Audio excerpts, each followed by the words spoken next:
जानते हैं अरे वीडियो ना मैंने थोड़े कि बिहार में पहले चरण का मतदान आगामी 19 तारीख को होने जा रहा है।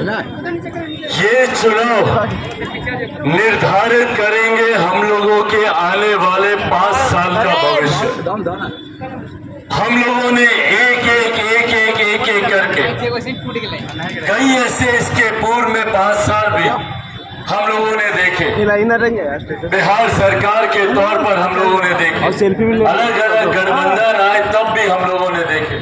पर हकीकत ये रही कि जिस तरीके से बिहार को आगे बढ़ना चाहिए था, बिहार और बिहारी आगे नहीं बढ़ पाए। आज जब ये लोकसभा का चुनाव है और एक ऐसा चुनाव जहां पर डबल इंजन की सरकार है, ये लंबे समय के बाद हम लोग को ये मौका मिला है जहां पर केंद्र की तर्ज में राज्य में भी सरकार है। हम लोगों को इन बातों को मद्देनजर रखने की जरूरत है, समझने की जरूरत है कि क्यों बाकी के राज्य तीव्र गति से आगे बढ़े।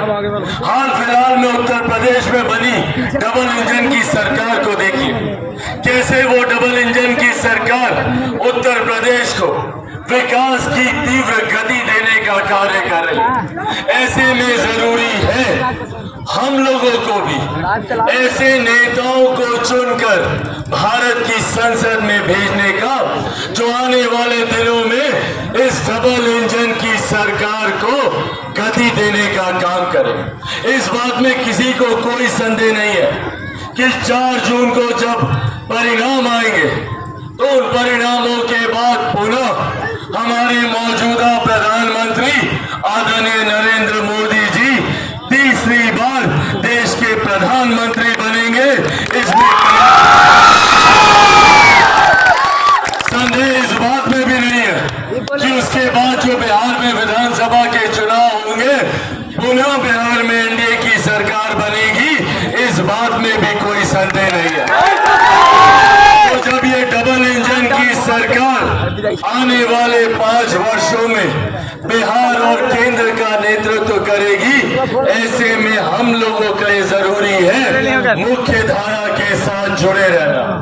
जरूरी है अपने क्षेत्र के विकास के लिए, जरूरी है अपने प्रदेश के विकास के लिए ऐसे नेता को चुनकर हम लोग भारत की संसद में भेजें जो इस डबल इंजन की सरकार का महत्व साथी हो, महत्वपूर्ण योगदान जिनका हो। साथियों, आज तीसरी बार हमारे प्रधानमंत्री जी का प्रधानमंत्री बनना भी देश की अर्थव्यवस्था के लिए जरूरी है। आज हमारे देश की अर्थव्यवस्था 5वें नंबर पर है। 1 दशक पहले हम लोग जानते भी नहीं थे कि भैया कौन से पायदान पर देश की अर्थव्यवस्था है। आज हम लोग 5वें नंबर पर हैं। अगले 5 सालों में हम लोग तीसरे नंबर पर होंगे।